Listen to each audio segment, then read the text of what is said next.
Hollywood, California, Monday, May 10th.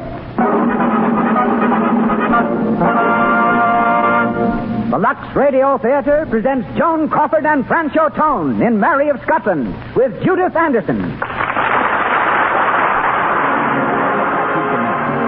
That skillful and beautiful little screen star Bette Davis says this: "You girls who want to be popular, here's something to remember. The man was never born who could resist the charm of perfect daintiness. The least fault against it just ruins illusions, spoils romance. The easiest, most delightful way I know to protect daintiness is to bathe with Cecil B. DeMille."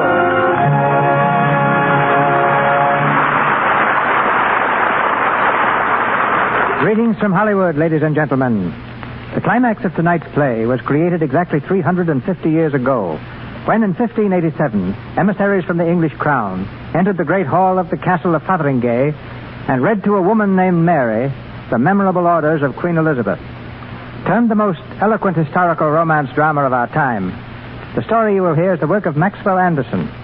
It brings us through the courtesy of Metro-Goldwyn-Mayer, Joan Crawford in the title role, and Franchot as Bothwell, while Judith Anderson will portray Queen Elizabeth. Joan is one of the most earnest actresses in Hollywood. The next picture in which she will star with Spencer Tracy is named 3 Rooms in Heaven. From Cornell University, Franchot went immediately to the stage. We in Hollywood know him not only as a fine actor, but as one of our most civilized, charming, and best-liked neighbors. He comes to you shortly on the screen in MGM's They Gave Him a Gun. In Judith Anderson, Broadway lends us one of its greatest dramatic actresses, last seen in Hamlet, The Old Maid, and Come of Age. Now, back through history. Back to the Kingdom of the North, to Scotland, land of lakes and heather, of pibrochs and bluebonnets and bagpipes, of tartan and tam o'shanter. Back to a day when one throne stood in Edinburgh and another in London. Back to romance, as the Lux Radio Theatre presents Joan Crawford and Franchot with Judith Anderson in Mary of Scotland.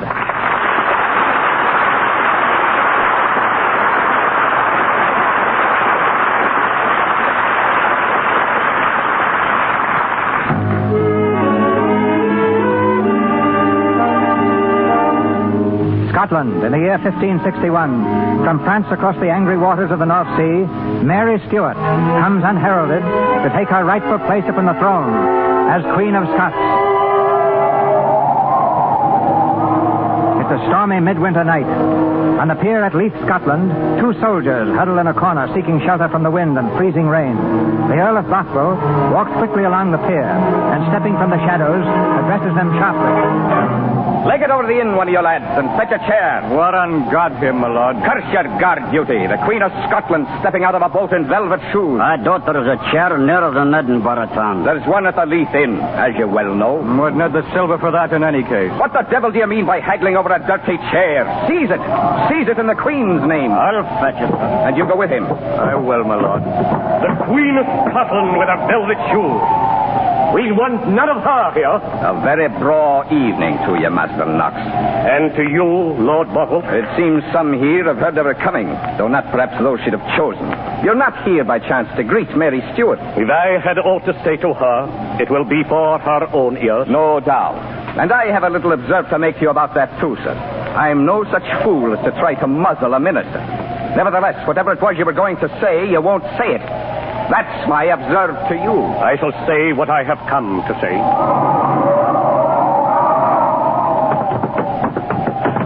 Here are the steps for the Queen. She's coming off the boat.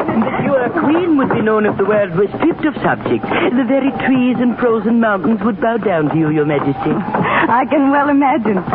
Body of me, I could wish the clouds would stoop less to their queen in my native land. Oh, one forgets how rank dismal this Scotland can be. Dismal? Traitor. Have you never plucked a gowan in spring? A very green gowan? Oh, is there spring here in this heathenish climate? They are sweeter than in France, as I recall. And all fruits are sweeter here. Of those that grow. And the summer's sweeter. Ah, they're short enough in faith. And when they come, they will bring excellent devices of masks and ornaments to deceive the eye, and soft words and perfumes to cumber the senses of mankind. Who is this man? Jigmasters and the like will come in authority with Mary Stuart, and the council will be whining and carousing the flowers and fruits of evil. Surely this is some jest, sir.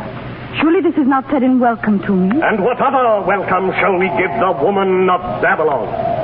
The leprous and cankerous evangel of the devil. Stand back. Your Majesty, they're preparing a room at the inn. The chair will be here at once. If you would deign to take my cloak for your shoulder. Thank you. I wish to speak to this gentleman. This is Master John Knox, of whom your grace may have heard. Nay, then I have heard of him, and I wish to speak to him. Master Knox, it is true that I'm Mary Stuart and your queen. And I have come back from France after many years away to take up my rule in this country.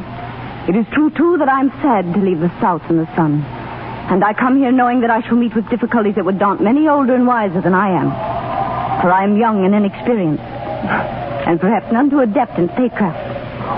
Yet this is my native place, Master Knox, and I loved it as a child and still love it. And whatever I may lack in experience, whatever I may have too much of youth, I shall try to make up for if my people will help me in tolerance and mercy, and a quick eye for wrongs, and a quick hand to right them.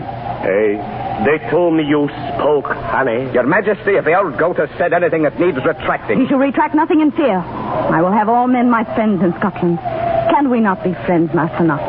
Your Majesty, I have said what I came to say. But you no longer mean it. See, I give you my hand, Master Knox. It is a queen's hand and fair. And I look at you out of honest eyes, and I mean well and fairly. You cannot refuse me. Do you still hesitate? It is clean. Your Majesty. And will you come to see me at Holyrood House and give me counsel? For heaven knows I shall need it. And I shall listen. That I promise. I will come. I will send for you, and soon. Good night, Your Majesty. Good night, Master Knox. Oh, I wonder, will he hate me more or less? More, probably.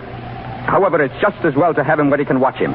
You're an outspoken man yourself, Captain. I am. You will forgive me, but so far I have not heard your name. The captain is James Hepburn, madame. The Earl of Bothwell. Ah, you fought ably for my mother. I have been of some slight service here and there. You have indeed. Tell me, my lord of Bothwell, have I done well so far? Shall I not make this Scotland mine? Madam, it is a cold, dour, sour, villainous country. And the folk on it are a cold, dour, sour lot of close-shaving villains. And I can only hope no harm will come here to that bonny face of yours. And no misery to the spirit you bring. Now, here's a new kind of courtesy. You'll hear far and wide I'm no courtier, madam. But I have eyes, and I can see that the new sovereign is a comely lass, and a keen one. And I was for her from the first I saw her face. But from my heart I could wish you a better country to rule over. Enough. Solemnly and truly, sir, it may be that they are not a happy race. But they have beliefs. And what they believe from the heart. Why, even this Master Knox... He believes whatever's to his own advantage. He split the country wide open over your coming and leads the pack against you. We'll have bloodshed over it yet. Bloodshed? And plenty. No. If I thought that, I should turn now and bid the mariners hoist sail and put back for France. I shall win. But I shall win in a woman's way, not by the sword. Let us hope so. Hope so? But I shall. I am no courtier, madam. I say, let us hope so.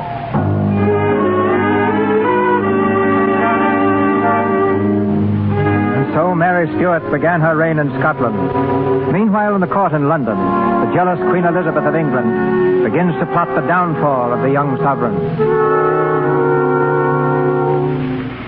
You said, Lord Burleigh, you had made some memoranda in regard to Mary Stuart. They are not in order, but the main points are covered. First, Mary Stuart has crossed from France to Scotland against your advice and without your safe conduct. Yes? Second, she has been crowned Queen of Scotland. This also against your wish and in defiance of your policy. Yes? Third, she is next heir after your Majesty to the throne of England and is held by some to be the rightful Queen of England at the present time. Out with it, then. What must be done? She must be defeated. Truly. But not so quick. Not so quick with wars and troops and expenses. Have you no better counsel? In all my reading, I have found no case of a sovereign deposed without violence. My lord, it is hard to thrust a queen from her throne. But suppose a queen were led to destroy herself, led carefully from one step to another in a long descent, until at last she stood condemned among her own subjects, barren of royalty, stripped of force, and the people of Scotland were to deal with her for us. Can this be done? She is a woman, remember, and open to attack as a woman. We shall set tongues wagging about her. And since it may be true that she is of a keen and noble mind, let us take care of that, too. Let us marry her to a weakling and a fool. A woman's mind and spirit are no better than those of the man she weds. She will hardly marry to our convenience, madam. Oh, not if she were aware of it. You have thought of someone? She is seen much with the Earl of Bothwell. I have thought of Darnley. But after herself, Lord Darnley is in fact heir to the English throne. The better. He is handsome and a good bearing. Yes. And a fool. A boasting, drunken boy. If I give out that I am determined against it, she will marry him. And he will drag her down, turn her people against her, make her a fool in council, spoil her beauty. I tell you, a queen who marries is no queen. A woman who marries is a puppet, and she will marry him. But this will take time. It will take many years.